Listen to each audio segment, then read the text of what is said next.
Good morning students, कैसे हैं आप सभी।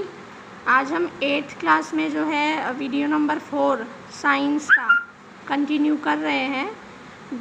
टॉपिक हमारा है आज का खाद एवं उर्वरक मिलाना, कि खाद और उर्वरक जो होते हैं वो हम क्यों मिलाते हैं, क्या फ़ायदा होता है इन्हें मिलाने के या क्या नुकसान भी होते हैं इन्हें मिलाने के। ठीक है, देखिए जब हम खेती करते हैं तो बार बार फसलें बदल बदल कर जो है बोते रहते हैं, तो जितने भी मिट्टी के अंदर पोषक तत्व होते हैं वो सारे पोषक तत्व पौधे ग्रहण कर लेते हैं, तो मिट्टी के अंदर पोषक तत्वों की कमी हो जाती है। ठीक है, मिट्टी के अंदर उन सारे पोषक तत्वों को फिर से डालना या उनका स्तर बनाए रखना ही जो है खाद या उर्वरक डालने का मकसद होता है। देखिए वे पदार्थ जिन्हें मिट्टी में पोषक स्तर बनाए रखने के लिए मिलाया जाता है वे ही खाद या उर्वरक कहलाते हैं।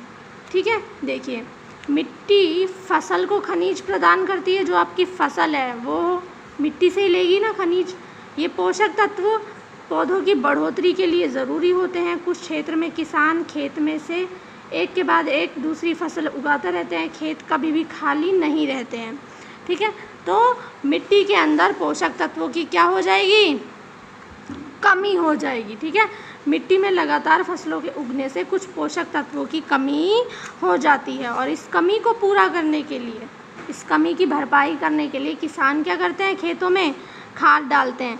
इन खाद में वो सारी चीज़ें होती हैं जो मिट्टी को चाहिए, पोषक तत्व, तो वापस से मिट्टी को जो है खाद के रूप में उसके पोषक तत्व दिए जाते हैं।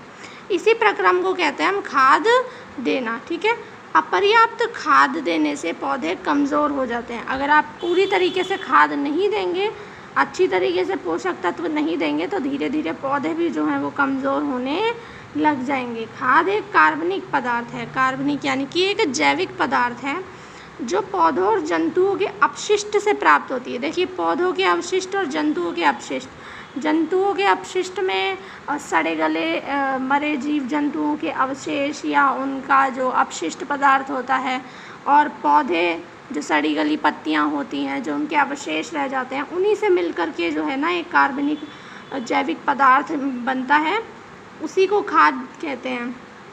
किसान पादप तथा जंतुओं के अपशिष्टों को एक गड्ढे में डालते जाते हैं और इसका अपघटन होने के लिए खुले में छोड़ देते हैं। देखिए अपघटन का क्या मतलब है कि इसको धीरे धीरे सड़ता है वो।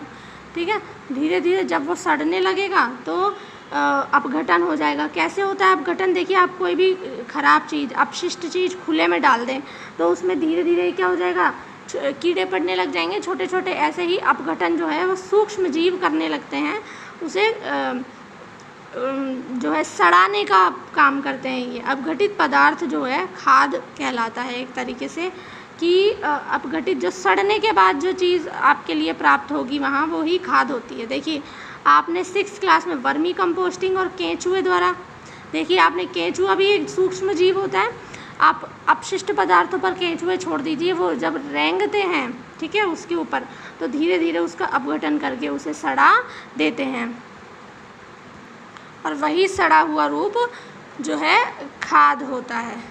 ठीक है, अब देखिए खाद की हमने बात कर ली। खाद होती है नेचुरल, उससे कभी नुकसान नहीं होता है।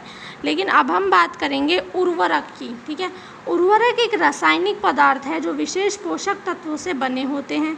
ठीक है, ये भी वही पोषक तत्व है जो धरती को, मिट्टी को चाहिए, उर्वरक भी वही है। तो फिर वो खाद और उर्वरक में अंतर क्या है, देखिए उर्वरक वो होते हैं जिनका उत्पादन फैक्ट्रियों में किया जाता है, मतलब कि उन्हें हम जो है केमिकल मिलाकर बनाते हैं, जैसे कि urea, ammonium sulphate, super phosphate, potash. ठीक है, इन्हें हम ये केमिकल्स मिला करके फैक्ट्रियों में इन्हें बनाया जाता है, क्योंकि ये जो केमिकल्स हैं नुकसान कर सकते हैं आपके लिए, तो हम इन्हें घर नहीं बना सकते, फैक्ट्रियों में बनता है। खाद क्या होती है, वो हम सड़े गली चीज़ों से जो है खेत में ही बना सकते हैं।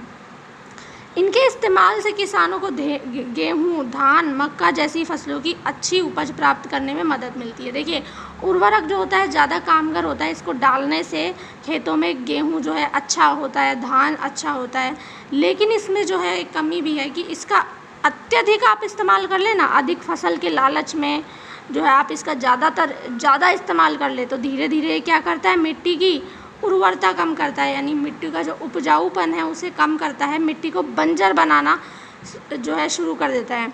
जल प्रदूषण भी करता है ये बहुत ज़्यादा, ठीक है, जल प्रदूषण का भी स्रोत है ये। इसलिए मिट्टी की उर्वरता बनाए रखने के लिए उर्वरकों के स्थान पर हमें वही जैविक खाद जो होती है उसी का इस्तेमाल करना चाहिए। उर्वरकों का इस्तेमाल हमें कम से कम करना चाहिए, ठीक है।